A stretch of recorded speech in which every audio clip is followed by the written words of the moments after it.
1999 यानी 1000 साल का लीज लिया गया। ना हमारे लोग जानेंगे, ना उस समय तो कोई बचेगा, ना अपना जमीन वापस करेगा।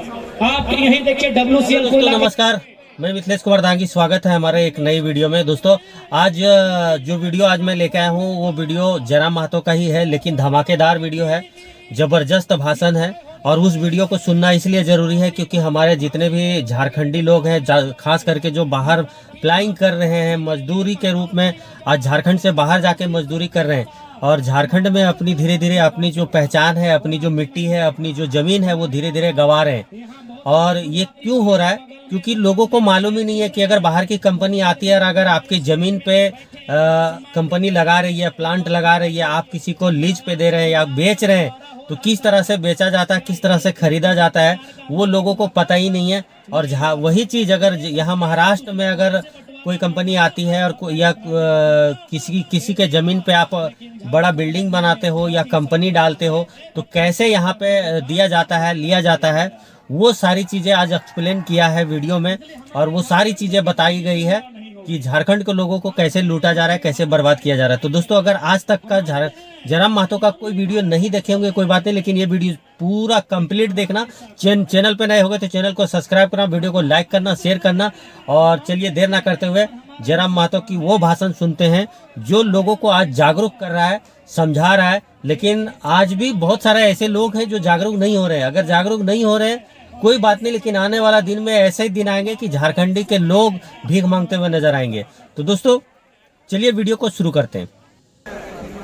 तो ठीक है, ज्यादा आप समय नहीं लगाए, बस एक लाइन हटे का वजह झारखंड में बोलेंगे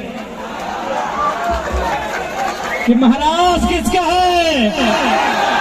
कोई दिक्कत नहीं भाई, महाराष्ट्र मराठियों का, हम भी बोलते हैं गर्व से। हम झारखंड है लेकिन हम मानते हैं हम यहाँ मजदूर के रूप में। और अगर हमारे कुछ लोग अगर तरक्की भी किए हैं, फिर भी हमारा मूल झारखंड ही है।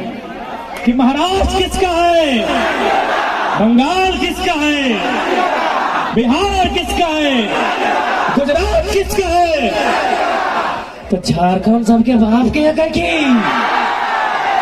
की, लेकिन हमार बाप दादा के लगे जात जात एक बात बताए दियो।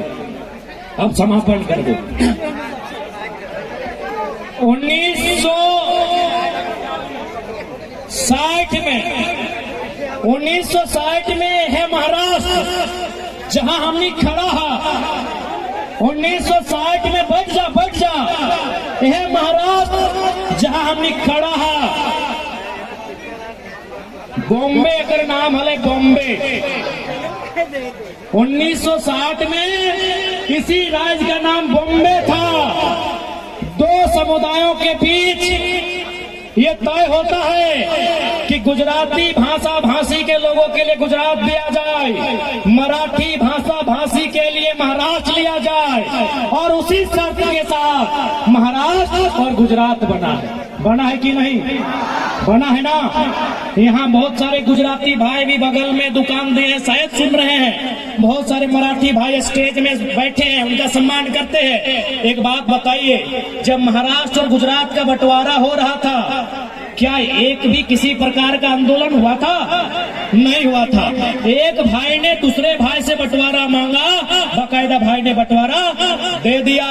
लेकिन झारखंड बनने में 88 साल लगा है, 88,000 लोगों का बलिदान लिया गया। इसलिए हमारे झारखंड से किसी की तुलना नहीं होगी। मानते हैं कि हम भी भारत का हिस्सा हैं, हम मानते हैं कि हम भी भारत का हिस्सा हैं, लेकिन हमारा हिस्सा कहाँ है?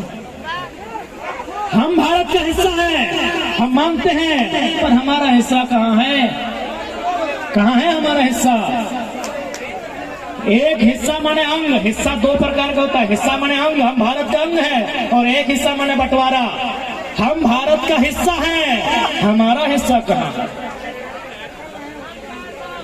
यही नागपुर में MCL है, अंतिम लाइन मैं दोहराऊंगा। यही आपका नागपुर में WCL है, माफी चाहूंगा। यही नागपुर में WCL है, जिसको अंग्रेजी में फुल फॉर्म बोलेंगे वेस्टर्न कोलफील्ड्स लिमिटेड, यानी कोयला का काम होता है। हमारे झारखंड में 3 यूनिट है, बीसीसीएल, सीसीएल, ईसीएल। आप महाराष्ट्र के एक अधिकारी से मेरी टेलीफोनिक बात हुई, उन्होंने कहा कुछ दिन पहले 75 लोगों को आवास दिया गया है, 75 लोगों को नौकरी दी गई है, क्योंकि उनकी जमीन में कोयला मिला है। झारखंड चले जाइए, वहाँ घर जबरदस्ती तोड़ा जाता है। झारखंड चले जाइए, वहाँ 999 साल का लीज होता है। क्योंकि मेरे बहुत सारे काबिल मराठी भाई लोग आए हैं, मंच की शोभा बढ़ा रहे हैं, मैं उनके कानों तक भी पहुंचाना चाहूंगा कि झारखंड में इतना अन्याय होता है कि कंपनी 999 साल का लीज लेती है। बताइए, आपके महाराष्ट्र में भी लीज लिया गया होगा, हार्डली 99 साल का होगा, 999 साल का नहीं होगा। जब भी कोई कंपनी या फैक्ट्री लगती है दादा, 99 साल, 50 साल, 30 साल का लगता होगा आपके यहाँ। हम महाराष्ट्र ही है ना दादा, हमारे महाराष्ट्र से हैं।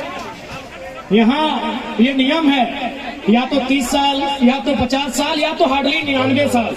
हमारे झारखंड में इतना बेईमानी किया जाता है कि 999 यानी 1000 साल का लीज लिया गया। ना हमारे लोग जानेंगे, ना उस समय तो कोई बचेगा, ना अपना जमीन वापस करेगा।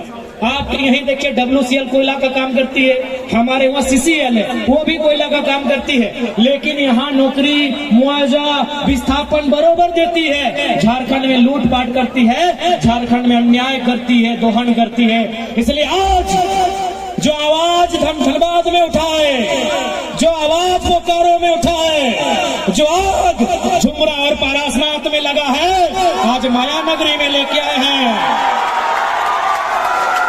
24 में सीधा दिल्ली लेके जाएंगे।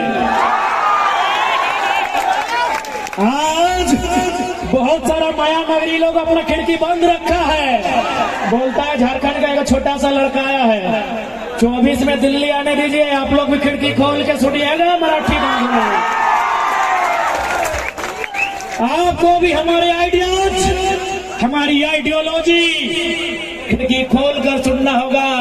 आप अभी हम लोग को छोटा बच्चा समझकर बंद करके बैठे हैं, 24 आने दीजिए, राजधानी में हमारी भी दस्तक होगी। और जब हमारी दस्तक होगी तो वचन देते हैं देश के प्रधानमंत्री को भी चुप करा के बैठेंगे। ये वचन देते हैं आज माया नगरी से। और अंत में यही कहेंगे कि प्रवासी मजदूर जो भाई हैं, आप जिस अवस्था में रहते हैं, आप जिस अवस्था में हैं, अपनी अवस्था के साथ आगे बढ़ने का चेष्टा कीजिएगा। जो भी आप आर्थिक उपार्जन करते हैं, उसे बचत करने का प्रयास कीजिएगा।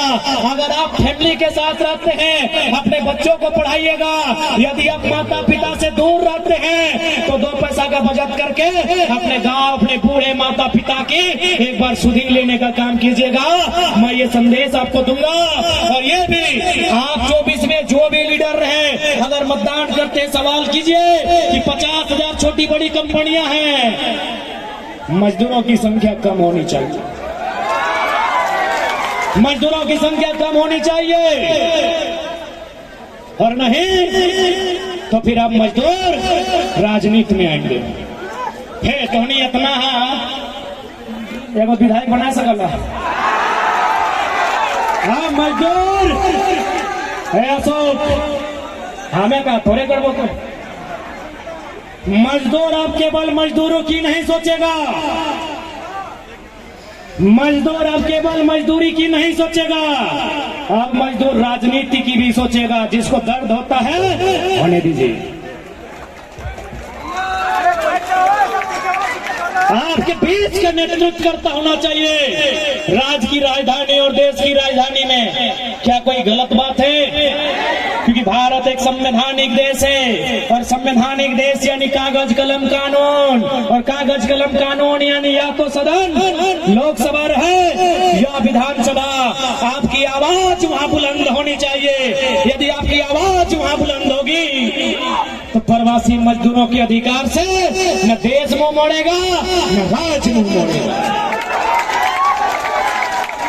इसलिए आज यदि कभी चुनाव का सामना हो, मतदान करने की संभावना बने, यदि वतन वापसी करते हैं तो याद रखिएगा, आपका मत यदि आप देते हैं तो आप लेबर एक्ट पर दीजिएगा। एक बेहतर लेबर एक्ट बनना चाहिए, एक बेहतर डिस्प्लेसमेंट एक्ट बनना चाहिए, एक बेहतर एजुकेशन पॉलिसी बननी चाहिए, एक बेहतर डिस्प्लेसमेंट पॉलिसी बननी चाहिए, एक बेहतर लेबर पॉलिसी बननी चाहिए, ताकि हमारे मजदूर दर बदर की ठोकरें ना खाएं। अब क्यों खाएं हमारे मजदूर ठोकरें? धनबाद कोयला देता है, कोडरमा भुरक देती है, गिरिडीह पत्थर देता है, गोमिया बारूद देता है, तो हमारे मजदूर क्यों ठोकर खाएंगे? बोकारो कोयला देता है, स्टील देता है, गैस देता है, तो हमारे मजदूर ठोकर क्यों खाएंगे? इसलिए आज मजदूरों को एक बात याद रखिएगा, नियति में कुछ नहीं होता है, अपनी तकदीर का फैसला खुद लेना पड़ता है। कि मजदूर का हाथ है नेताजी, ये मजदूर का हाथ है नेताजी, लोहा को पिघलाकर उसका आकार बदल देता है। ये हाथ लोहा को भी गलाता है और यही हाथ वोट भी दबाता है। आप अगर अच्छी पॉलिसी बनाइएगा नेताजी, तो ये मजदूर का हाथ लोहा गलाएगा। यदि आप गलत पॉलिसी बनाइएगा, तो ये मजदूर का हाथ आपका गला दबाएगा नेताजी। इस बात को याद रखिएगा, ये मजदूर का हाथ है कातिया, लोहा पिघलाकर उसका आकार बदल देता है। मुझे किसी के टुकड़ों में पलने की जरूरत नहीं, इसीलिए तो मैं कुत्ता बनकर तुम्हारे चरणों में रहना पसंद नहीं करता हूँ, भले मजदूरी करके महाराष्ट्र चला जाता हूँ।